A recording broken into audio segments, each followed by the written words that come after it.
Isaac Asimov, La flora silvestre y La batalla de Carrizales, de Héctor Vico.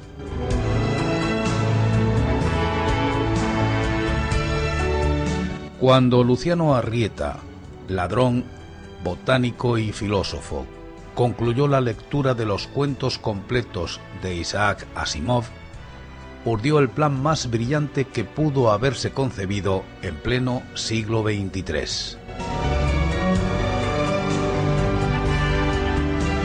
Lo curioso es que, a pesar de los adelantos técnicos y de la velocidad con que la ciencia incorporaba día a día nuevos conocimientos, nadie tuvo la idea que, literalmente, explotó en el cerebro de Luciano, luego que leyera los maravillosos relatos de ciencia ficción de Asimov. El plan, si se quiere, era de por demás simple: robar 100.000 unidades monetarias de la Confederación Terrícola y, haciendo uso de la tecnología positrónica ampliamente difundida en todos los hogares, similar a lo ocurrido con los ordenadores en el siglo XX, esconderse en el tiempo hasta que el delito prescribiera. Poesía pura y un prodigio de imaginación. Provocar un salto hacia el futuro en el espacio-tiempo de aproximadamente 10 años y quedar impune. Romántico y maravilloso, salvo por un detalle. No saltó al futuro. Regresó en el tiempo, más precisamente al año 1828. En Santa Fe, en lo que otrora fuera la República Argentina.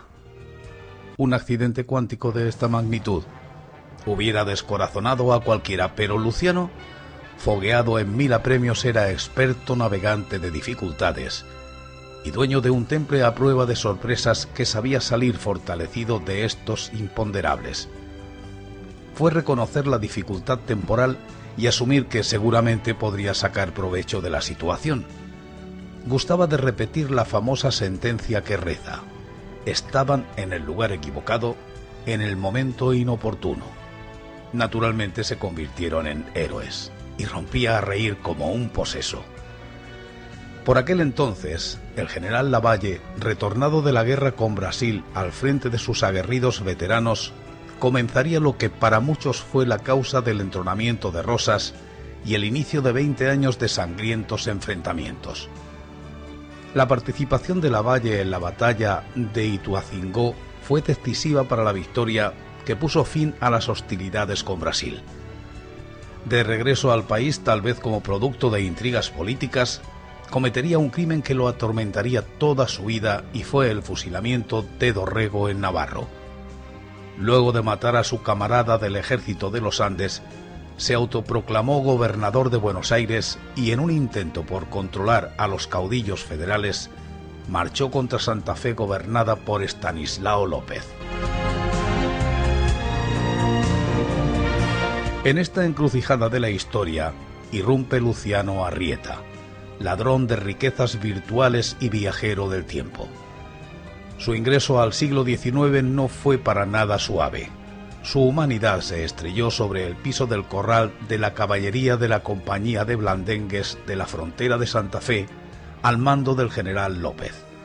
El barro y la inmundicia le posibilitaron disimular su vestimenta y fue confundido como uno de los peones de la caballeriza.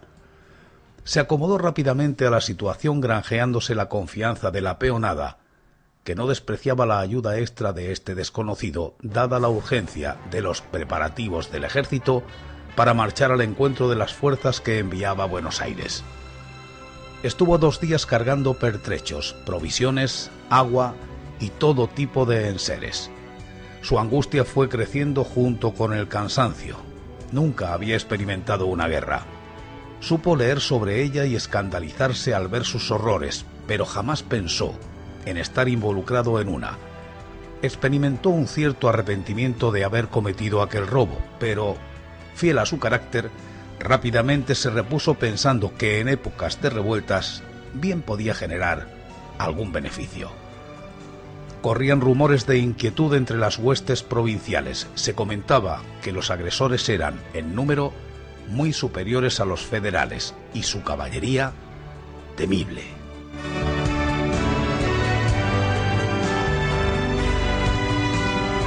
Marcharon varios días hasta las inmediaciones de la Cañada de Carrizales. En el camino, Luciano fue reconociendo la flora. Los estudios cursados en la Universidad de Biología de la Confederación Terrícola, el uso de hologramas de las especies extintas y las frecuentes visitas a la bóveda global de semillas de Svalbard en el Ártico le dieron un amplio conocimiento del reino vegetal del planeta. No obstante, y aún así muchas variedades le resultaban extrañas.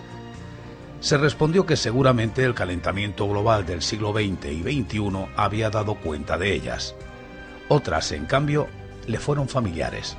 Era una vegetación más fuerte y aguerrida que logró sortear los rigores del clima. Hubo una en especial que conocía muy bien, y como era habitual, le disparó una idea. Trató por todos los medios y logró que un guardia lo llevara ante el mismísimo brigadier López, a quien se presentó y, haciendo gala de su elocuencia, convenció para implementar una estrategia que le haría ganar la batalla. Cuando López escuchó la estratagema, mandó a llamar a sus capitanes e impartió precisas instrucciones.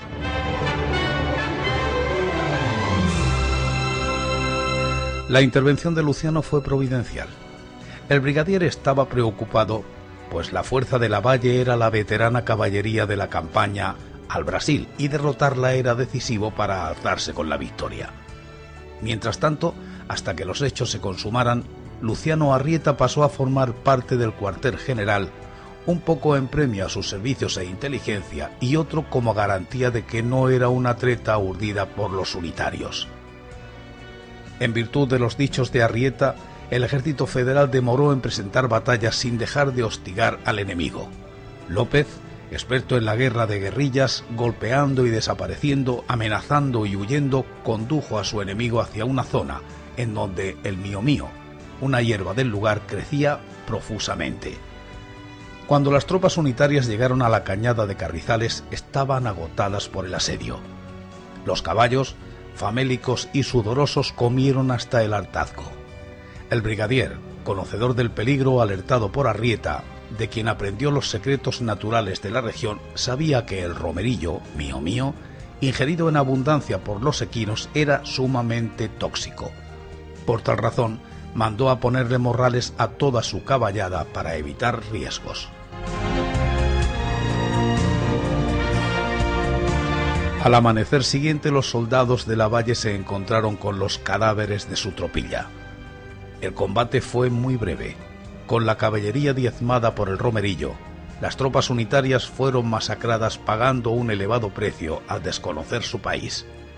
El brigadier López fue lacónico al responderles a sus capitanes cuando le preguntaron de dónde sacó la idea. Solamente expresó: «Me lo dijo un tal Arrieta».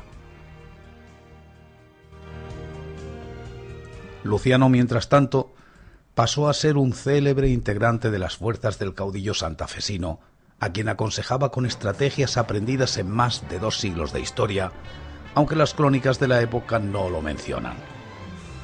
Algunos comentan que luego se dedicó a la política, yendo y viniendo por el espacio-tiempo, e incluso hay quienes afirman que formó parte de algunos gobiernos actuales, colaborando en la implementación de políticas de vanguardia.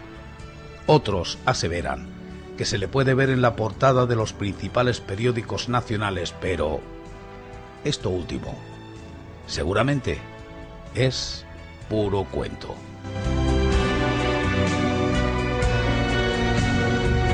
Vosotros ya sabéis, tomad siempre de estos cuentos o relatos lo que creáis oportuno, pero sobre todo, sed felices.